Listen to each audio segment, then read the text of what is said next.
Hi, my name is Beth, Director of Strategic Communications at the Canada-France-Hawaii Telescope. We're representing 3 career pathways today: arts and communication, business, and industrial and engineering technology. I'll go through each of those pathways and explain how at CFHT we have different positions that fall into those different pathways.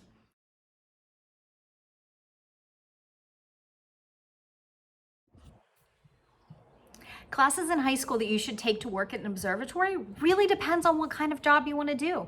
We have positions that go from an associate's degree, 2 years in college, or an apprenticeship, all the way up to a PhD in astronomy. What I highly recommend though is math. Every single person who works at CFHT uses math on a daily basis. Math is such a critical part of our work, whether it's electronics, whether it's being our electrician, all the way up to the research that astronomers do.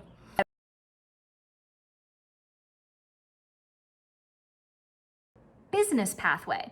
Moving to the business pathway, our entire front office staff at CFHT, we're a company of about 48 people. All of them do business tasks. We have an accountant, we have 2 accountants, we have a CFO, so he's in charge of all of the finances of CFHT.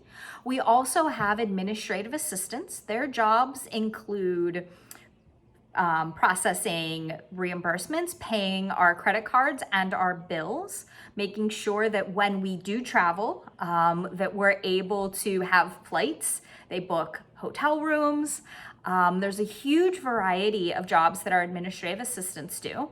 And our accountants also make sure that we not only get paid, but that all of our healthcare and health insurance and benefits are taken care of.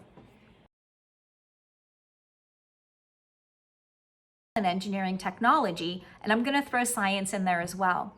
So oftentimes when people think about an observatory, they think primarily of astronomers. As I mentioned, we have a staff of about 48 people. Roughly a quarter of them are astronomers. Some of them work at night, are remote observers. They actually operate the telescopes remotely from our office in Waimea. We then have astronomers. They often have PhDs in astronomy. In addition to helping other astronomers use our telescope, they also do their own research and take care of each of the 5 cameras that we have.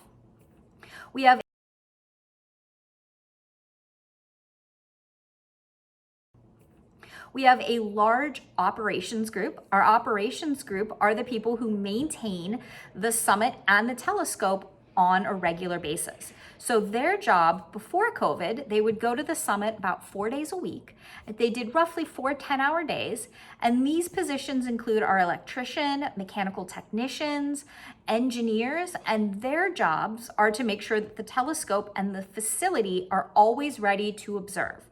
We're a 40-year-old telescope, which means that if you put it kind of in other terms, these guys are working on basically a 40-year-old car. So the technologies that we had at the time when CFHT was built, they're still maintaining and making sure that everything works perfectly every single night.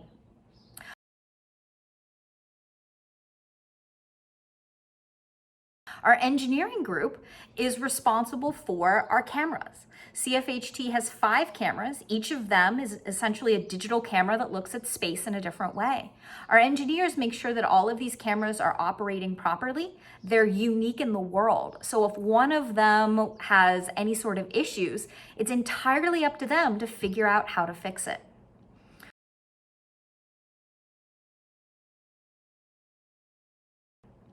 We also have a software group. So our software group is really wide-ranging in the tasks that they have.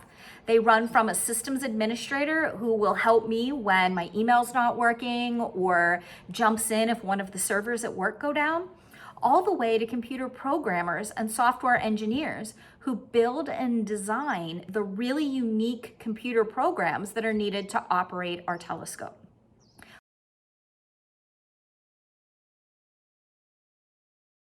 We also have a mechanic and facilities manager. And so his position is to make sure that our building in Waimea is perfect.